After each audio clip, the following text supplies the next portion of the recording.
Yo yo yo, c'est Soldat Vini. Elliot Brown, la tempête du désert, Ice Trip. Arvelin nous dit, a.k.a. Garçon Silencieux. Claude nous dit, a.k.a. Dogman, du groupe Ice Trip. C'est le Wolve Tidjan, Mario Alpha Omega Pagor, Abi, ouais. Salut la famille, c'est votre serviteur Bati Fala. Là, il dit le diable rouge de rouleur. A.k.a. mon mère, on a ma bête, ma méthode, est-ce que Jess Burning. Ouais, désormais suivez-nous sur l'émission L'opportunité des artistes avec DJ Edo. Suivez-nous sur J-Aura Empire. J-Aura Empire. J-Aura Empire. Ouais, la famille, les côtiers, big up à la guerre comme à la guerre. Bah. Opportunité des artistes. Motalanga Bati Fala, la Simaya J-Aura. Allez, Beza qui fouendende, Babeja, Beza qui fouendende, Babeja, Koko, Kasuka, Azanango. Le lobby, c'est votre serviteur, l'animateur de Chamboyaka, Masoun Dezawa. Je veux vraiment te mettre à l'aise sur les émissions sportives, culturelles en général. Cette concert, tu dois venir chez J-Aura Empire, Masoun Dezawa. Bref, Oyaka J-Aura, opportunité des artistes, hein, avec DJ et ton fils. Masoun Dezawa, abonnez-vous massivement, quoi. Bref. J-Aura Empire, quoi. Désormais, quoi. On a bien des musiciens, bien J-Aura Empire, Boza de Cité, bataille dans l'ensemble. Salut chers amis et chers téléspectateurs, je suis votre humble serviteur Etofis DJ, le patron de Trace Bataclan. J'espère que vos amis et Belé, on a toujours des missions, on a dit J-Aura. Je n'oublie pas de saluer mon boss, le big boss, Coco Grace Kuka. Alors, je suis avec mon invité qui est Akuma Zani. Alors, salut leader. Salut Trace Bataclan, comment tu vas? Ça va en tout cas, va le midi. Non, ça va, c'est la forme, Santé. Non, ça va, et toi? Hélas, hein?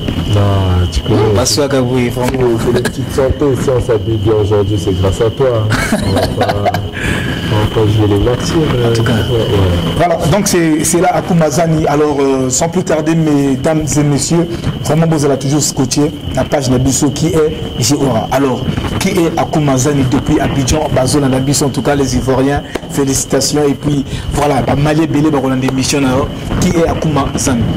Akuma Zani, c'est un artiste, musicien, auteur, compositeur aussi, qui réside au Congo-Brazzaville, avec un parcours très chamboulé d'épreuves et de dur labeur aussi. Il y a eu beaucoup de choses. Akuma Zani, c'est en tout cas un personnage que j'invite beaucoup de gens à découvrir en tout cas. Alors parle-nous de ton parcours musical. Mon parcours, je l'ai commencé très jeune déjà, parce que j'avais l'habitude d'écouter de la musique avec mon père dans sa voiture et tout, voilà. Donc c'est comme ça que cette envie-là est arrivée. Ensuite, comme ma mère, elle était plutôt très chrétienne, il a fallu que j'aille dans un écodie, tout ça. Donc on a commencé à chanter pour Dieu. C'est comme ça que cette voix est arrivée. Et après, au fil du temps, voilà, on a commencé à toucher un peu plus de musique mondaine et tout ça, notamment avec les singles de Cocho le Midi, où ça ne peut pas s'appeler encore un LK, tout ça, c'était des bongo musicales, c'était des trucs comme ça, voilà, à la maison et tout, c'était, voilà quoi, c'est comme ça que cette envie-là est arrivée de vouloir faire de la musique. Ouais, ça a commencé avec des potes, des petits textes comme ça dans la chambre et tout. Il y a eu mon grand frère, Jex Dollard, qui est aussi un moteur, une source d'inspiration pour moi, qui faisait déjà de la musique bien avant moi aussi. Donc du coup, le fait d'être entouré d'un grand frère aussi qui s'y donne, qui s'y colle, donc forcément cette envie-là grandit encore beaucoup plus. Et c'est d'où je crée mon premier groupe, qui est les Enfoirax, bien sûr, où j'étais avec Sa Majesté KG, qui est un artiste aussi que j'invite à suivre. Et il y avait Lil King, mais lui, il a stoppé la zik et tout. Donc c'était comme ça, c'était un groupe d'école et tout, voilà. On commençait à faire de la musique, on faisait plaisir aux amis d'école, c'était les petites meufs et tout ça, voilà, tranquillement. Et après, il a fallu passer à autre chose. Après l'examen, tout ça, on s'est séparés. On a pris des chemins différents. Moi, je suis resté dans la musique avec KG, l'autre est parti à la banque et tout, voilà. Donc il a fallu lever encore le niveau encore plus haut. Et c'est d'où arrive la Pidi Swag, notamment avec Sointement, Samba, R10, qui est en France, il y a avec Mbala Biscotte et tout. Donc c'est comme ça qu'on monte ce petit groupe-là d'enfants du quartier et tout, notamment à cette époque-là, il y avait de l'afrobeat qui est en train de fleurir dans notre pays. À l'époque? Oui, à l'époque. Et c'est où nous avons fait la connaissance de Bana Assis.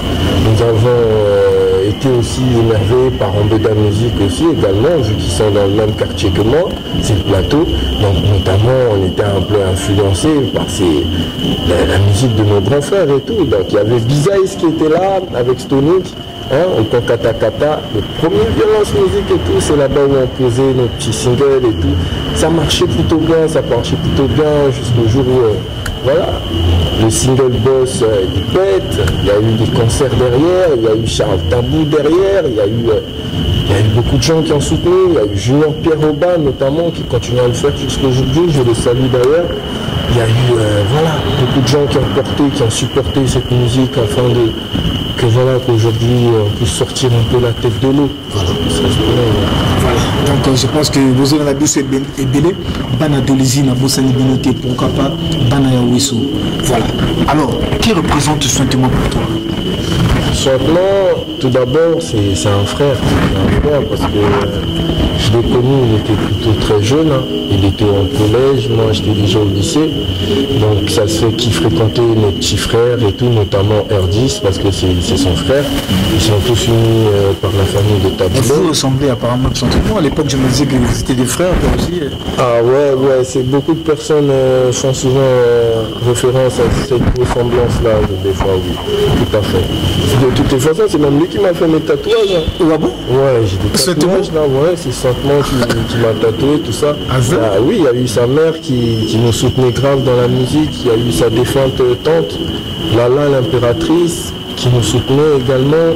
Voilà, donc du coup on était là-bas chez eux, c'était un ghetto, tu vois, en mode Demi Moto, Madarachi, tout ça, tu vois, Bissap et tout, Patachou, tu vois, c'était vraiment les grosses galères avec Sointe, quoi, avec les Samba et les autres, tu vois, Sointe c'est la famille, c'est un frère, voilà quoi, c'est un bro, c'est le sang, voilà, c'est comme ça que naît cette familiarité, tout ça, et puis nos parents ont fini par se connaître, parce qu'ils répétaient ici chez moi, à la maison, et juste souvent qu'on brûlait les heures, donc du coup, sa mère avait tendance à parler et tout, parce qu'elle ne voulait pas de base qu'il fasse ça, parce que déjà, voilà, on sait tous comment les parents prennent la musique, au Congo ici chez nous, que forcément si tu es artiste, tu dois avoir un rapport avec la drogue, tu dois avoir un rapport avec le gang, tu dois avoir des trucs comme ça, donc elle ne voulait pas trop de ça. Mais je pense qu'aujourd'hui, il a su montrer que voilà quoi, il était capable de gérer, il était capable d'être un artiste formidable comme il a démontré et tout, voilà. Notamment, voilà, c'est normal. C'est beau, c'est la riche. En tout cas, vous avez passé des moments de galère. Ouais. Est-ce qu'on peut dire ta musique paie actuellement par rapport à avant? Il y a une différence? Oui, il y a une grande différence maintenant. Il y a une grande différence. Aujourd'hui, je galère plus comme avant. J'ai des revenus. J'ai des activités aussi en dehors de la musique. Des activités bien sûr que j'ai pu bâtir à cause de la musique, grâce à la musique. C'est plus la même galère. Aujourd'hui, si j'ai une galère, j'appelle. On a tous des zéros dans l'ombre. Voilà, en tout cas. Alors quel message peux-tu apporter à la jeunesse congolaise qui veut devenir peut-être comme vous? Voilà, qui charbonne, qui cherche la lumière. Mais si aujourd'hui je dis simplement comme ça à mes frères, allez-y charbonner, ils auront l'impression que je me moque d'eux, quoi. Parce que les réalités d'aujourd'hui diffèrent de celles d'hier. Aujourd'hui c'est plus comme avant, notamment tu peux travailler, tu peux te donner à fond, sans plutôt être nominé dans quoi que ce soit, tu peux te donner à fond sans plutôt avoir le mérite qu'il faut. Ce sont des difficultés qui frustrent certains artistes, qui les mettent des fois en stress et tout. Je ne vais pas les dire de travailler, mais de garder la bonne voie, la bonne direction. Le travail c'est important, mais les actions concrètes c'est encore mieux. C'est encore mieux. De ne pas attendre quoi que ce soit de quelqu'un, de foncer quoi. De foncer quand tu sais que c'est ce que tu veux. Donc forcément tu feras les sacrifices qu'il faut pour arriver quoi. C'est normal. En tout cas. C'est un message en tout cas pour la jeunesse congolaise, en tout cas le PDG Coco Grâce Kouka. Alors, leader, combien de collaborations tu as eu à réaliser par rapport à ton parcours? Combien de collaborations tu as eu à réaliser? Il y a eu pas mal de collaborations. J'ai eu à collaborer avec 20 mars de la Eurogang. Ah bon? Oui, on a eu à collaborer ensemble. On a collaboré avec Agato, un Ivoirien très talentueux aussi que j'invite à suivre. On a collaboré avec Joseph Bucci, on a collaboré avec pas mal d'artistes, en tout cas ceux qui sont du cercle de la famille. Voilà. Parce qu'il y a beaucoup d'artistes aussi qui sont dans l'ombre, très talentueux, mais qui ont du mal à émerger. Et c'est surtout avec ces artistes-là que j'ai plus fité en fait, notamment Esprit Black, qui est un jeune artiste, de Montchekar aussi, normalement. Non mais il est très talentueux. Même toi, je t'invite, hein. Franchement c'est un grand plaisir en tout cas. Il est très fort. Et en tout cas, il fait partie de ceux dont la majorité, malgré leurs efforts, malgré leur travail, n'arrivent toujours pas à manger la labeur de ce qu'ils font. Quelque part, ça dépasse et ça. Voilà, comme je viens de dire plus tôt, ça frustre. On se demande mais pourquoi chez moi ça marche pas, mais chez lui ça marche. C'est peut-être une question d'opportunité. Si tu n'as pas d'opportunité où tu te trouves, où tu as grandi, forcément il faut aller te chercher ailleurs. Un peu ce que font nos amis de Kinshasa. Ils sont rarement chez eux, hein. Vous avez remarqué que Kin, en tout cas, ils sont partout dans le monde. Tu vas aller même en Antarctique, tu vas croiser un Kinois, je te jure. Parce qu'ils savent comment chercher les opportunités. Si elles ne viennent pas à toi, c'est forcément à toi d'aller vers les opportunités. Et ça va marcher. En tout cas, ça va marcher. Pour tous ceux qui sont encore dans l'ombre, en tout cas, c'est un message très important. En tout cas, on doit continuer à persévérer. Un jour, voilà, ce sera ton tour d'être chez le coiffeur. Alors, sur toutes les collaborations, quelle est ta collaboration préférée? Parce que vous avez sorti aussi avec Saint-Thomas, peut-être que tu as peut-être Pudi Swag, je sais pas. Oui, Pudi Swag, comme ce que je viens de dire. Le titre c'était Boss, c'est ça, non? Ouais, tout à fait. Un clip exceptionnel. Et voilà, et comment ça s'est passé? Comment ça s'est passé au fait, cette collaboration? Boss, c'est depuis que nous étions en collectif, bien sûr qu'on est toujours en collectif. C'est un morceau qui était là depuis 2017. Voilà, on l'avait bien travaillé, on l'a balancé sur les plateformes. C'était pas comme aujourd'hui, c'était des petits trucs, des snaps, des vidéos vite fait. Le morceau, il avait déjà commencé à tourner il y a longtemps sur Paris. Ah bon? Mais les gens, ils se rendaient pas compte. C'est seulement bien après l'arrivée de TikTok qu'ils avaient constaté que depuis 2017, on avait déjà gratté le morceau du futur. Ah bon? Et à l'instant où je te parle, on est à 78 millions de vidéos de reproduction. Wow. Et nous sommes à 1,5 million streaming sur Spotify également. Nous avons la 17e place dans le classement des morceaux les plus écoutés, les plus tendances sur France actuellement. En tout cas, Boss, c'est un morceau qui franchement, quand je l'ai écrit, parce que c'est moi qui ai écrit le morceau, je me rappelle très bien, nous étions un mercredi, je pense. Voilà, et tout, avec notamment toute l'équipe, la Pudi Swag, tout ça, Samba et tout. Donc du coup, c'est comme ça que, voilà quoi. Le truc, il arrive, j'avais les beats dans la tête, tu commences à gratter le refrain, tout ça. J'ai fait le truc. Et voilà, il y a Samba qui arrive et dit, ah mais, comment on peut faire quelque chose du bord là? Moi je sens ça.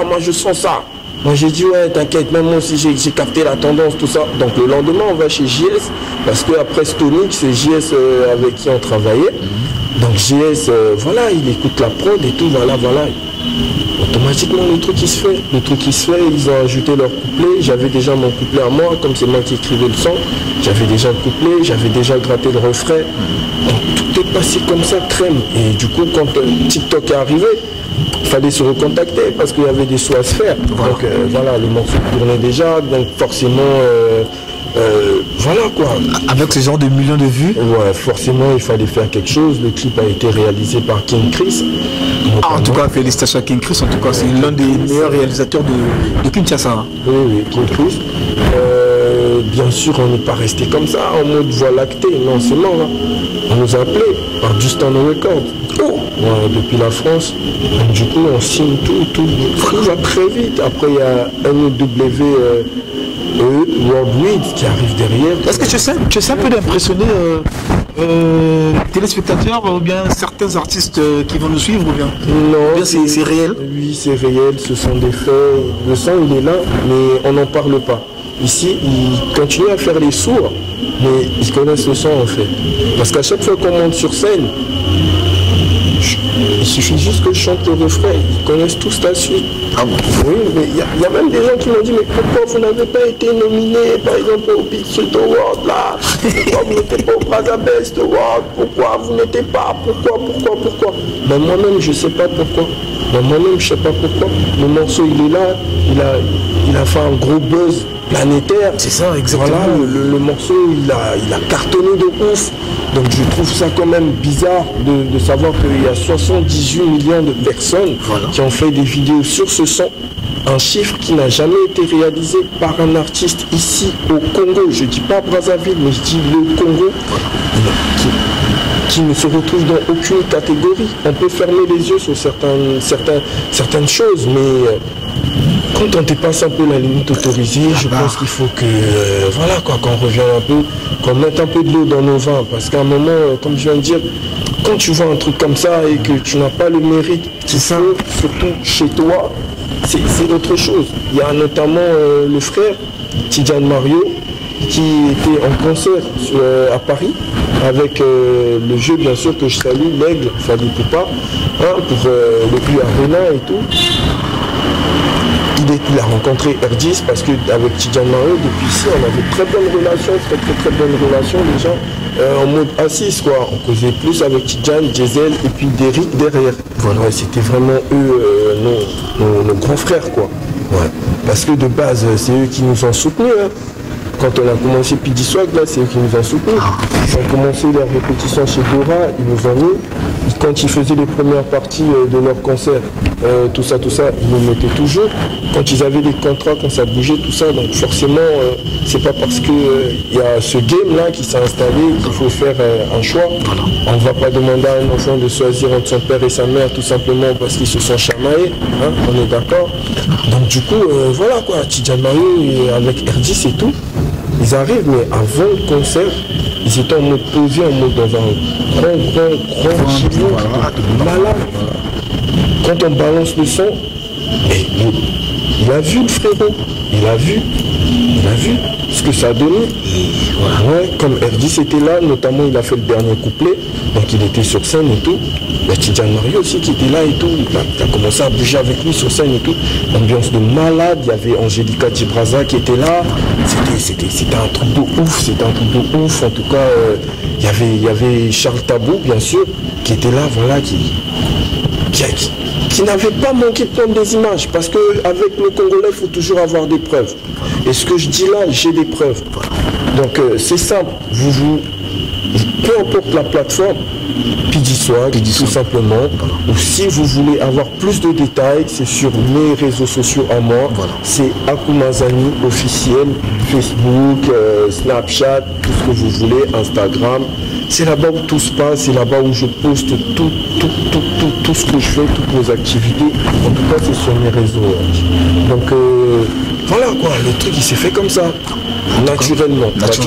Mais après, on connaît tous qu'ici, le naturel n'existe pas. On va toujours chercher le diable un peu partout. Ils sont rentrés là-bas, ils ont fait ça. Parce que quand Boss il pète, moi je perds mon père déjà. En 2021, j'ai perdu mon père le 7 mars. J'ai perdu mon père.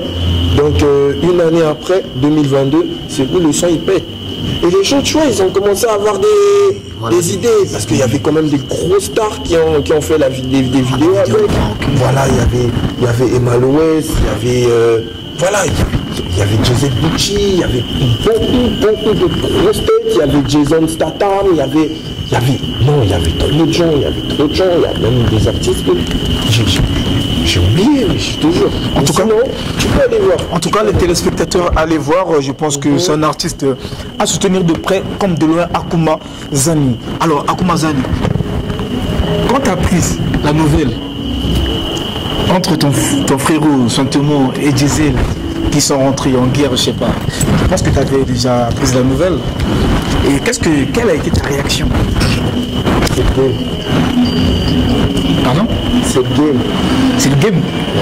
Ah bon? C'est comme ça que tu réponds aux téléspectateurs qui nous suivent? C'est le game.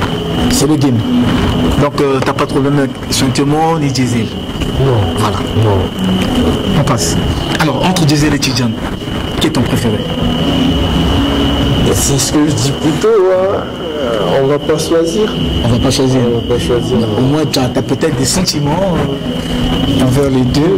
Tu as toujours des sentiments. Dans ce sens-là, un sentiment de fraternité, dans ce sens où je les respecte, ils me respectent, on a toujours eu de bonnes relations, hein, même si c'est plus comme avant. Mais en tout cas, j'ai plus d'affinité avec Diesel. Voilà. J'ai plus d'affinité avec Diesel parce que Diesel petit, il vient à la maison, on mange tout ça, on boit et tout, voilà, ça rigole, on est là, en mode, voilà quoi, naturel. Mais quand je vais croiser, par exemple, Mario, tu vois, au cas. Ça veut dire que tu peux aussi collaborer avec Tidjane? Bien sûr, il n'y a pas de problème, seulement si le projet il est bon. Parce que si le truc il n'est pas bon, ça ne sert pas de le sortir aussi quelque part. Parce que ça peut tacher mon image comme ça peut tacher son image aussi. Donc vaut mieux le taire, Parce qu'il y avait même des rumeurs sur un featuring de Santemo et Tidjane Mario jusqu'à aujourd'hui. Le son il n'est pas sorti. Pourquoi jusqu'alors? Peut-être que c'est un problème administratif ou peut-être que selon l'écoute des producteurs, parce que ces morceaux-là, il y a des grosses têtes derrière, bien sûr, qui sont là pour soutenir. Donc du coup, le morceau il parle pas, peut-être décide de mettre de côté pour essayer de faire autre chose. Si ça donne plus que l'autre, on sort le morceau et l'autre on le garde quoi.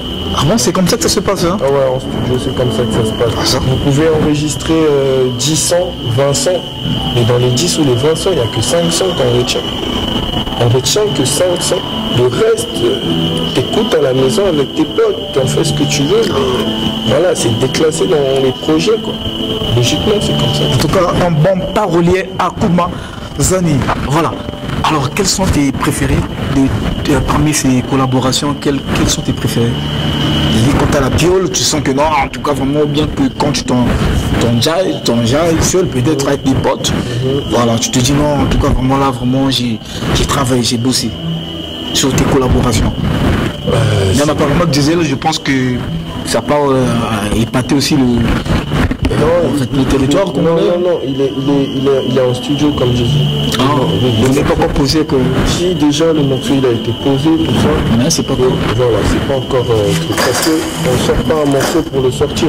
Il faut regarder les tendances, il faut regarder les périodes, il faut regarder l'atmosphère, pour permettre au public de mieux accueillir le morceau. Et voilà, donc je me suis dit que vas-y, je perce, mais ce serait mieux de garer un peu le morceau, s'il te plaît, que j'essaie un peu de sortir encore mieux la tête. Et après, quand ça va arriver, tu vois, ça va impacter encore plus parce que j'aurai, voilà quoi, j'aurai ce que j'ai pas aujourd'hui, donc ça va mieux faire passer les choses quoi. C'est comme ça que tu vois les choses, tandis que d'autres ils préfèrent lancer les collaborations avec des artistes qui sont déjà connus. Hein. Voilà. Après ils peuvent aussi continuer en solo. Ouais, non ça se fait, mais moi je vois plus de trucs comme ça. Voilà, ça c'est ta vision. Ouais, c'est ma façon de... Est-ce que tu as un manager ou un producteur? Oui, j'ai un manager, mais je n'ai pas de producteur malheureusement. Bon, je ne vais pas dire malheureusement, mais c'est pas peut-être le moment, c'est Dieu qui sait, hein. C'est Dieu qui sait, les producteurs ça vient comme ça apprécie ta musique et ça finance. Alors, parlons de ton clip qui va sortir peut-être bientôt là. Alors, comment vois-tu le résultat? C'est quoi déjà le titre de... Le morceau, il s'appelle Ça c'est le 15. Ça c'est le titre du son. C'est un morceau qui parle notamment de la précarité, qui parle des douleurs, des mal-être, des gens qui sont dans les cités, qui veulent s'émanciper mais qui ont du mal à pouvoir évoluer parce qu'ils n'ont pas d'opportunité, ils sont en manque de tout quoi. C'est un morceau qui est là pour réveiller les consciences. Parce que je me dis qu'à force d'écouter de la merde, on n'arrive plus à faire la différence entre écouter un son et écouter un son. On n'arrive plus à faire la différence parce que le Congolais d'aujourd'hui, il préfère danser, boire, oublier ses soucis. Tu vas boire aujourd'hui, demain tu seras encore... tu vas dans les mêmes problèmes. Voilà, tu seras toujours dans les mêmes problèmes, donc tu ne vas rien résoudre. Pour que par exemple, l'État écoute ce que vous êtes en train de dire, il faudrait d'abord que vous puissiez agir de la même façon que vous parlez. Aujourd'hui, tu vas dire j'arrête la boisson, mais demain tu te remets à boire. Tu ne peux pas pointer quelqu'un du doigt alors que toi-même, voilà, c'est la merde chez toi. Donc à un moment, je me dis, quand on essaye de réveiller les consciences, quand on essaie un peu de rappeler à la jeunesse qu'il n'y a pas que d'avenir dans, je sais pas, le vol, le braquage ou je sais pas quoi, parce que la délinquance juvénile actuellement, c'est quelque chose dans la vision du chef de l'État qui vraiment, nous, la jeunesse, encore consciencieuse, nous appuyons en tout cas ce côté-là, cette optique-là de pouvoir montrer un autre horizon à nos frères, égarés quelque part, que voilà, on peut toujours s'en sortir. On peut toujours s'en sortir, il suffit juste de garder espoir et de continuer à semer, quoi. Continuer à semer. Un jour, tu vas récolter forcément. Voilà. Alors comment vois-tu le résultat de ce clip qui a été tourné peut-être sur J-Aura, c'est ça? C'est J-Aura. C'est J-Aura notamment qui est producteur même du clip. Du clip, voilà. Voilà, il y a eu Junior Peroba notamment qui était derrière comme d'habitude. Il y a Dudu. Pour donner de la force au petit frère qui voilà. Notamment. Mais en tout cas, d'après les images que je vois, le clip, il est fort. C'est une bombe, hein? C'est une bombe. Ça peut passer sur des chaînes grâce. Voilà pourquoi j'ai parlé avec Krasuka tout à l'heure, je lui ai dit, vas-y président, ce serait pas bien si on essayait de faire évoluer un peu le morceau, tout ça, sur trace, tout ça, on peut pas essayer de voir un peu de... Mais en tout cas, je lui ai vraiment proposé de faire la promotion du morceau à l'étranger, mais pas ici. Ah bon, pourquoi? Le Congolais, il a un mauvais cœur. Voilà. Le Congolais, il est méchant. Le Congolais, il va te faire mal. Il va te faire comprendre que voilà, c'est mort. Parce que si déjà on a fait 78 millions, voilà. C'est tout le Congo mélangé. Voilà. Tu vois exactement. Déjà que c'est pas avec un Congolais que tu peux avoir un résultat comme ça. Voilà. Là-haut, tant que c'est pour YouTube, tant que c'est pour des streamings, tout ce qui va avec. Non, le Congo, il arrive après. Si c'est pour le Congo, on va voir Brazzaville, Todo Pelandi, on va voir Trace Bataclan, voilà tout ça. Et Manuel Actu que je salue son père. Manuel Actu, l'actualité dans l'actualité. Ça c'est mon vieux père du riz cantonais. Tout le temps en soirée, tu connais, ça bouge pas. Ouais.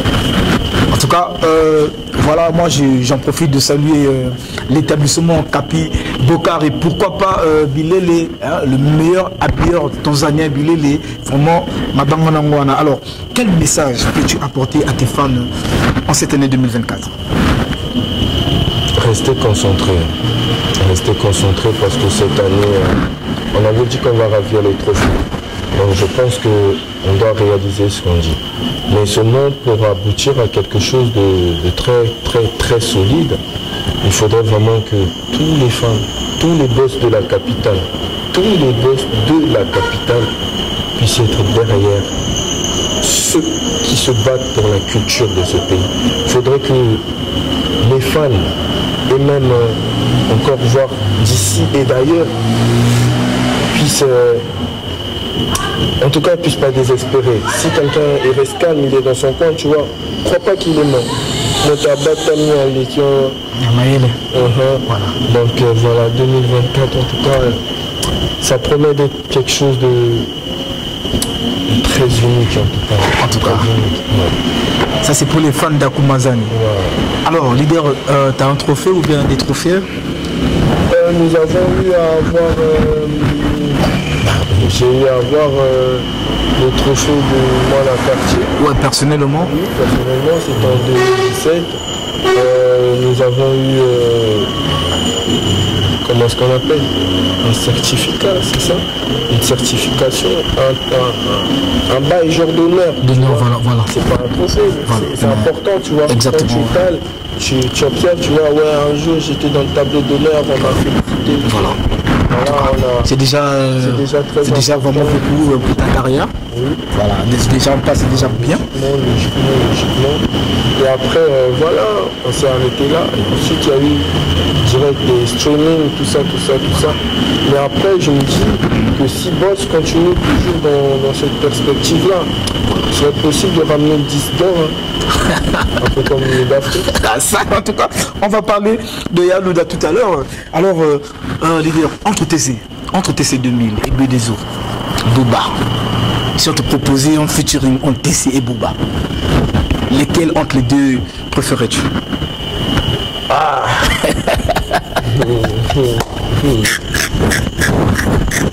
C'est compliqué en tout cas les Maliens, je suis avec vous, en tout cas le Mali, vivre le Mali en tout cas. On est là avec l'artiste Akouma Zani. Vas-y, Booba, tu as fité avec lui, ce sera bien, tout ça après. Le jeu père, on le connaît, il a les problèmes. TC 2000. Le jeu père. En tout cas, je fais ce salon à moi, non. Vas-y, on va fitter Booba. avec Booba. Voilà, confirmé. En tout cas, donc B2O, c'est pour toi. Le feat avec Akouma Zani. Voilà. Mais c'est pas aussi dans un mauvais sens. Hein, voilà. Parce que TC ne doit pas penser ça dans un mauvais sens. Non, pas du tout. C'est un artiste. Hein. C'est un artiste, un grand frère en tout cas. Peu de gens le savent, mais voilà, c'est un grand frère comme ça. En tout cas. C'est une question qui nous venait depuis le Bataclan. Alors.